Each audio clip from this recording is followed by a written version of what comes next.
Meus irmãos, bom dia. Agora são 7 horas da manhã e nós começamos mais uma devocional no livro do profeta Daniel, como tem sido o nosso propósito. Bom dia, Ana Rosa. Deus te abençoe. Como tem sido o nosso propósito na presença do Senhor. Nós temos os devocionais durante o dia, o devocional de Daniel de manhã e a devocional do Evangelho de Marcos à noite. Então, nós vamos orar. Bom dia, Alessandra. Deus te abençoe, viu? A você e a sua casa também. Manda um abraço também à dona Conceição, Ana, viu? E ao Marcos. Vamos orar e pedir a Deus que nos abençoe e que nos dirija em nosso estudo nessa manhã. Senhor Deus e Pai Todo-Poderoso, nos colocamos diante de Ti, Senhor, agradecidos pela noite que nos deu de sono e descanso, e suplicamos a Ti o Teu favor, no sentido de que nos abençoe em todo este dia, começando agora com esta devocional na presença do Senhor, começando agora, Deus, com também, através desta devocional, um serviço de culto, onde nós nos colocamos diante do Senhor, orando, reconhecendo a Tua bondade, reconhecendo que somos pecadores, fracos e frágeis, e que precisamos, além da Tua direção, precisamos também da Tua força e da coragem que provém do Teu Espírito Santo para sermos ousados em nossas vidas diante de Ti, para a Tua honra e para a Tua glória. Peço que tenhas misericórdia de nós e que nos abençoe, ó Deus, em todo este dia. Em nome de Jesus oramos. Amém. Bom dia, Leonardo. Deus te abençoe, você e a sua casa também. Irmãos, hoje nós vamos continuar aqui, ainda no capítulo 1 de Daniel. Nós vamos aqui observar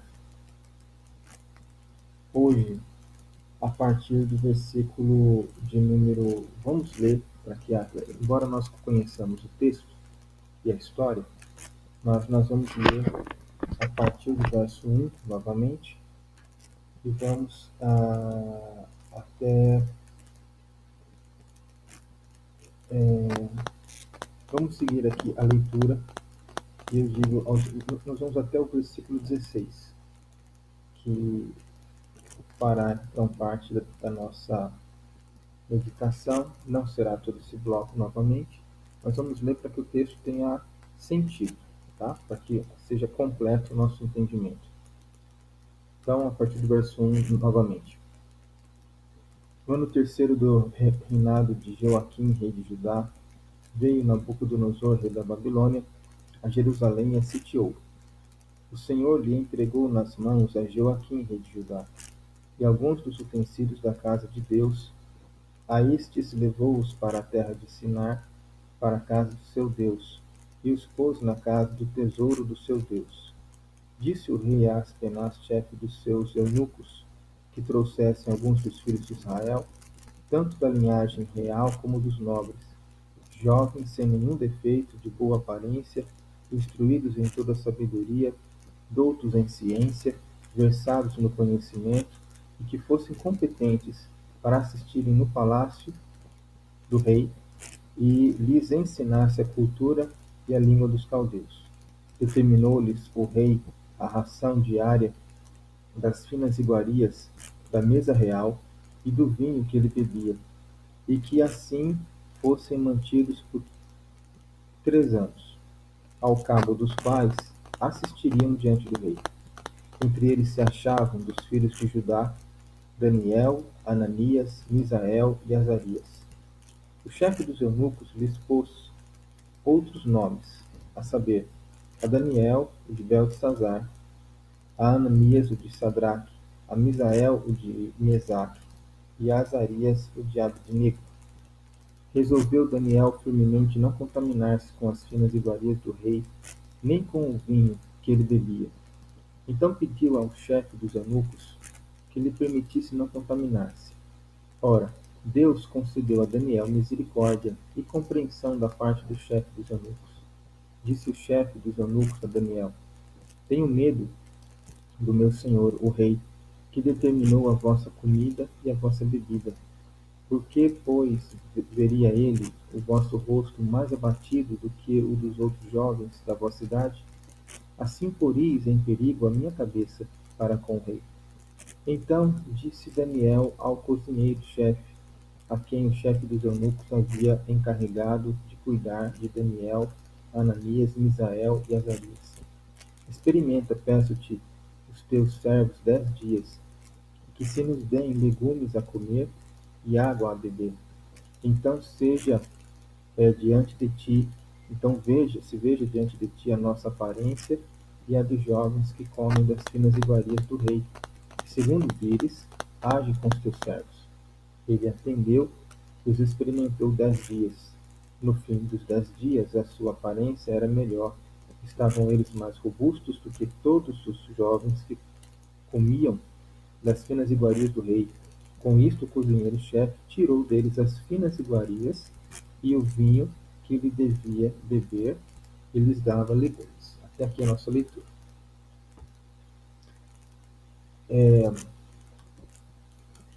A nossa devocional hoje se baseia no relato do verso 8 ao verso 16. É interessante sempre a leitura de um bloco maior para que nós possamos nos lembrar do contexto de todo o texto.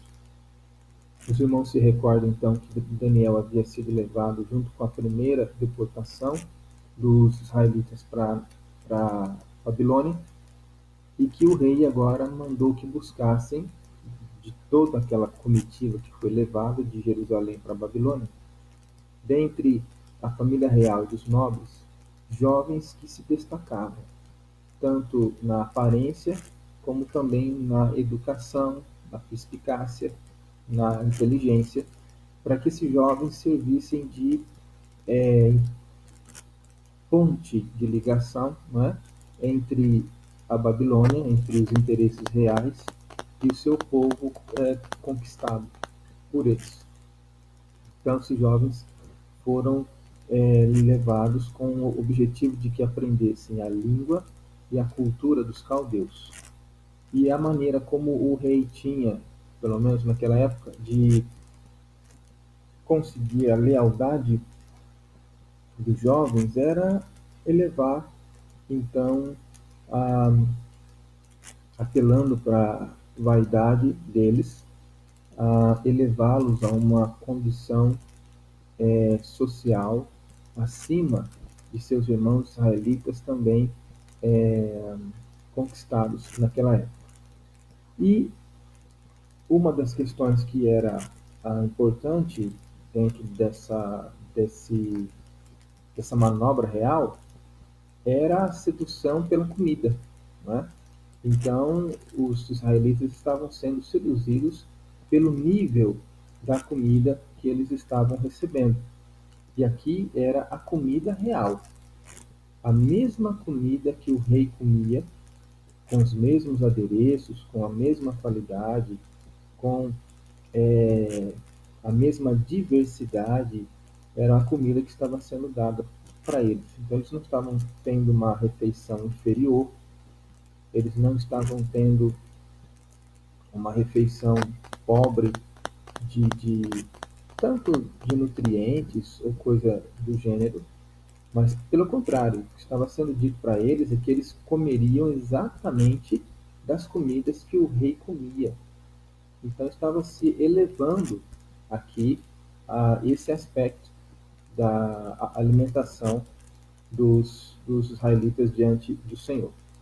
Mas Daniel entendeu claramente que isso era uma artimanha.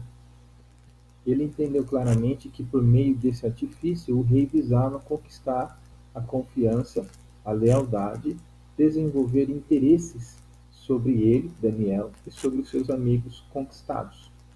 Então, o versículo 8 diz que por conta disso, por conta dessa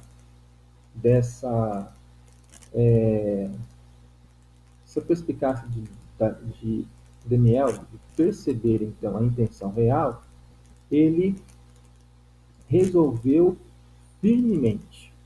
E essa palavrinha é muito importante. Resolveu firmemente, ou seja, a ideia é que ele tomou uma decisão sem possibilidade de revogá-la. Tomou uma decisão sem possibilidade de renúncia. Tomou uma decisão sem possibilidade de voltar atrás. E que decisão foi essa? Ele tomou a decisão de não se contaminar. Não, como nós falamos no primeiro dia que nós estudamos Daniel, a ideia é que não era não participar do banquete, não era a comida real em si, porque mais para frente no livro, quando Daniel já é homem feito, quando já é uma pessoa assim mais madura, quando ele já faz parte reconhecidamente das pessoas importantes da Babilônia, ele participa da mesa real. Não é a mesa em si, não são os alimentos em si, mas era a intenção, provavelmente, a intenção de Nabucodonosor, que naquela altura, naquela ocasião, quando ele era jovem, ele entendeu que seria nociva para a vida dele. Então ele resolveu de maneira nenhuma participar daquilo. E essa resolução dele, ela trazia consigo possíveis consequências duras, né? Ele diz aqui no versículo 9, 8 ainda, ele diz assim: resolveu Daniel firmemente não contaminar-se com as finas iguarias do rei, nem com o vinho que ele bebia. Então pediu ao chefe dos eunucos que lhe permitisse não contaminar-se. Ora, Deus concedeu a Daniel misericórdia e compreensão da parte do chefe dos eunucos. Disse o chefe dos eunucos a Daniel: tenho medo do meu senhor, o rei, que determinou a vossa comida e a vossa bebida. Por que, pois, veria ele o vosso rosto mais abatido do que o rosto dos outros jovens da vossa cidade? Assim porias em perigo a minha cabeça para com o rei. Então disse Daniel ao cozinheiro, chefe, a quem o chefe dos eunucos havia encarregado de cuidar de Daniel, Ananias, Misael e Azarias: experimenta, peço-te, os teus servos 10 dias, e que se nos deem legumes a comer e água a beber. Então se veja diante de ti a nossa aparência, e a dos jovens que comem das finas iguarias do rei, que segundo vires age com os teus servos. Então, veja que ele tomou a decisão de não comer, mas ele não se portou com rebelião. Né? Ele colocou isso na presença do chefe dos eunucos. Versículo 8 diz: então pediu ao chefe dos eunucos que lhe permitisse não contaminar-se. E diz o texto, que Deus concedeu a Daniel misericórdia e compreensão da parte do chefe dos eunucos, ou seja, o chefe dos eunucos permitiu. E aqui que está a nossa mensagem hoje. Em toda a nossa vida, nós somos confrontados com circunstâncias, com possibilidades, com momentos diante da sociedade com a qual nós convivemos, onde nós identificamos certos perigos para nós por conta do Evangelho, por conta da fé que sustentamos, por conta do nosso amor ao Senhor, por conta do nosso desejo de servir a Deus de maneira íntegra, de maneira zelosa, cuidadosa, por conta do nosso desejo de dar a Deus toda a honra e toda a glória.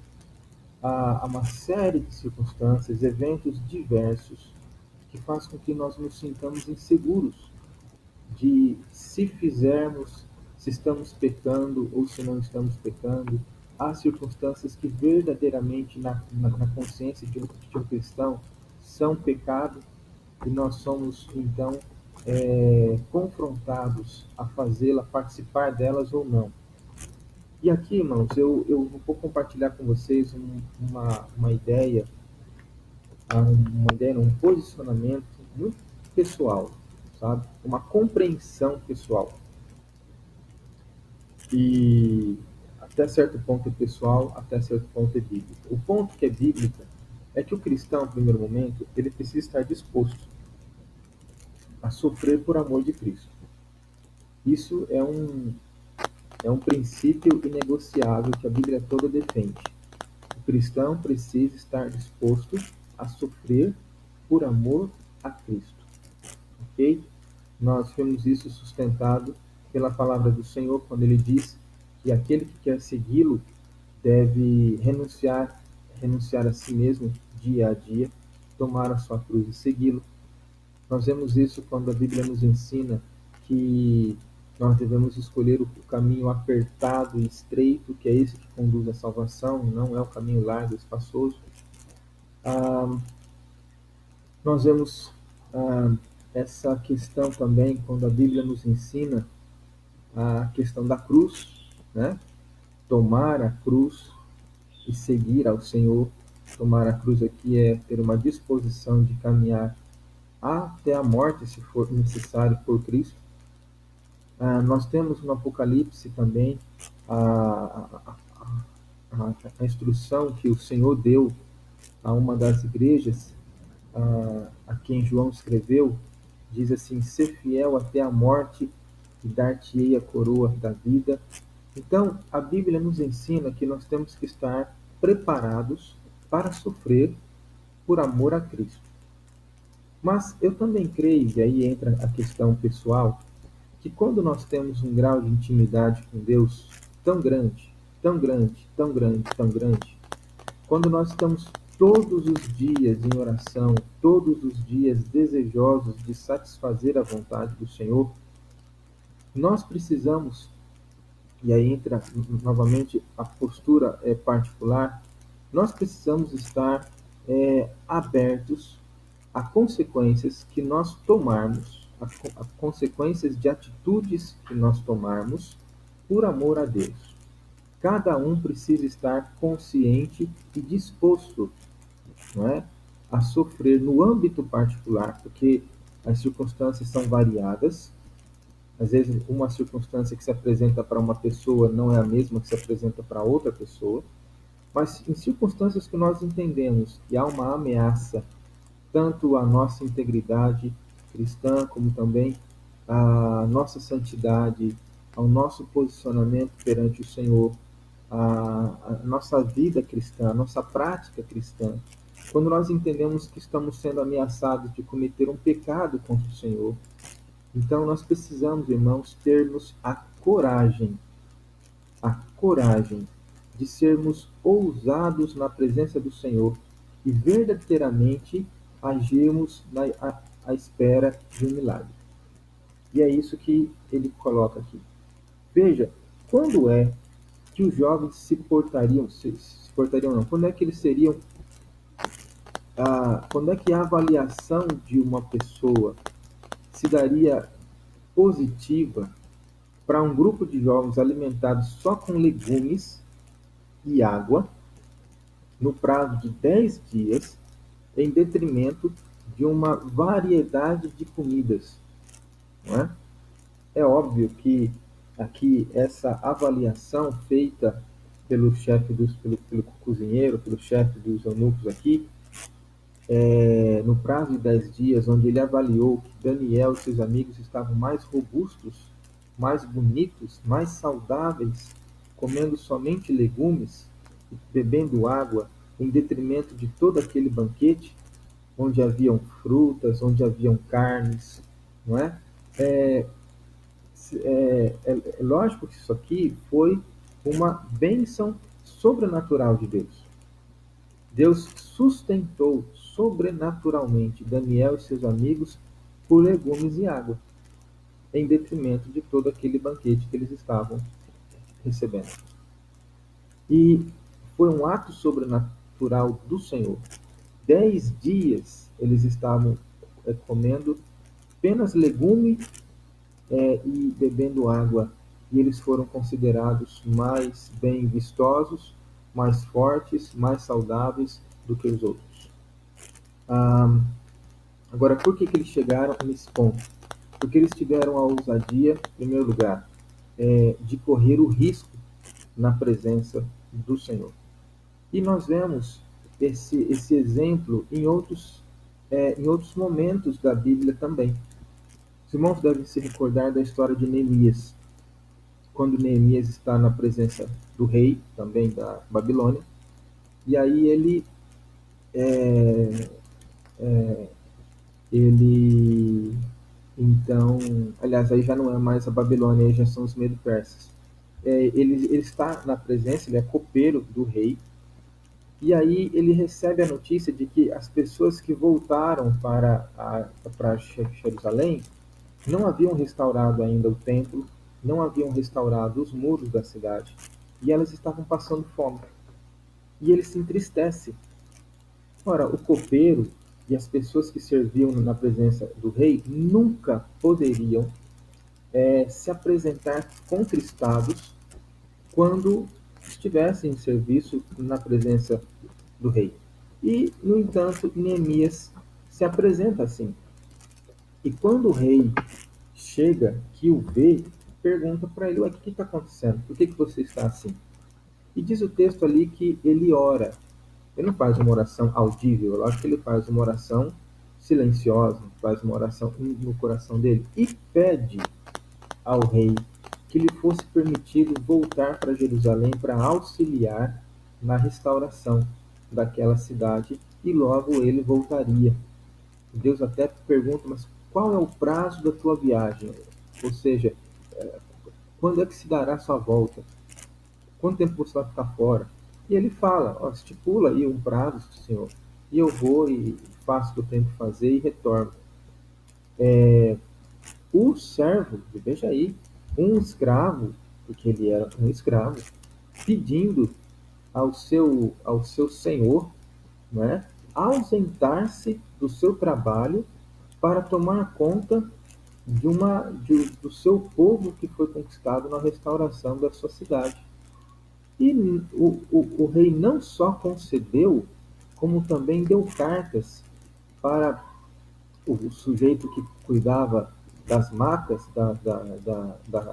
da floresta, onde se pegava todas as madeiras para fazer a construção, que levasse também suprimentos em madeiras e materiais para poder fazer essa reforma.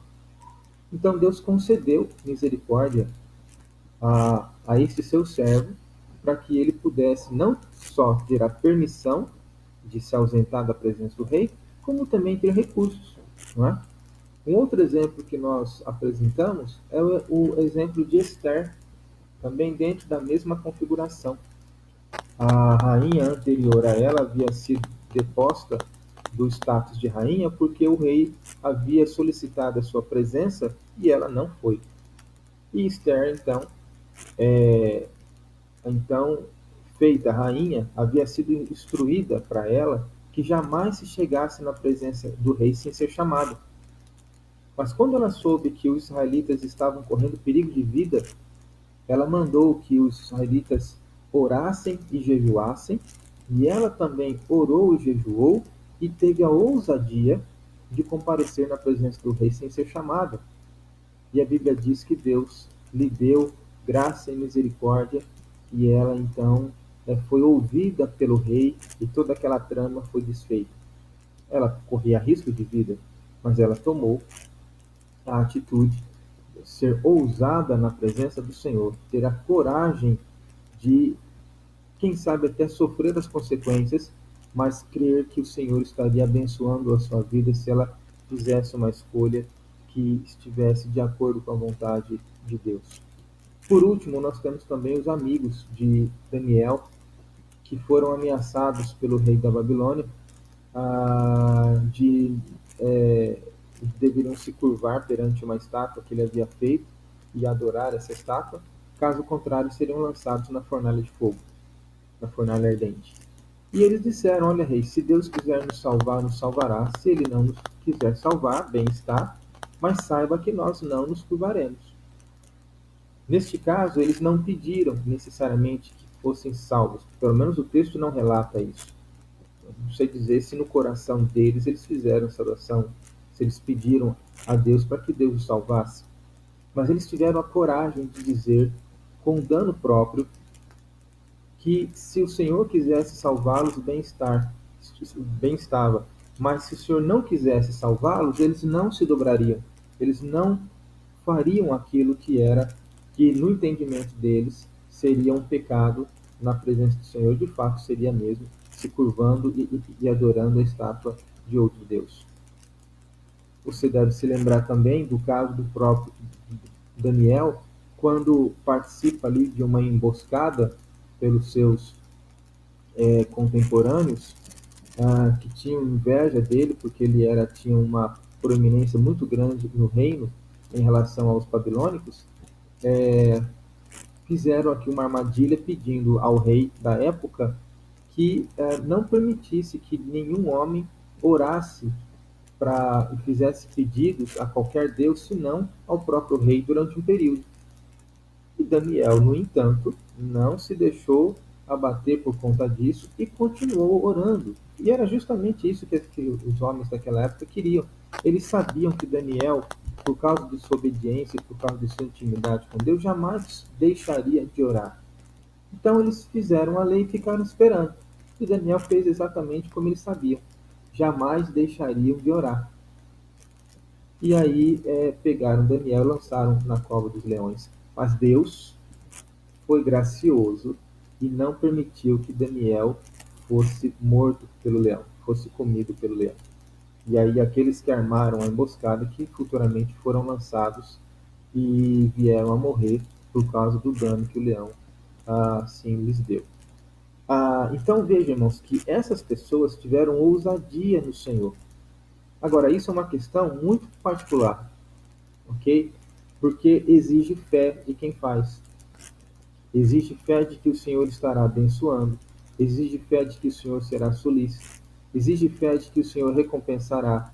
E exige também a consciência particular de que, mesmo que o Senhor não me recompense, mesmo que eu sofra alguma coisa com isso, eu não abro mão.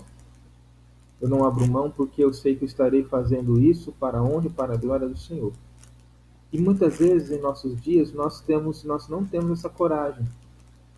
Já ouvi muitas pessoas falar, mas o que eu faço numa circunstância como essa?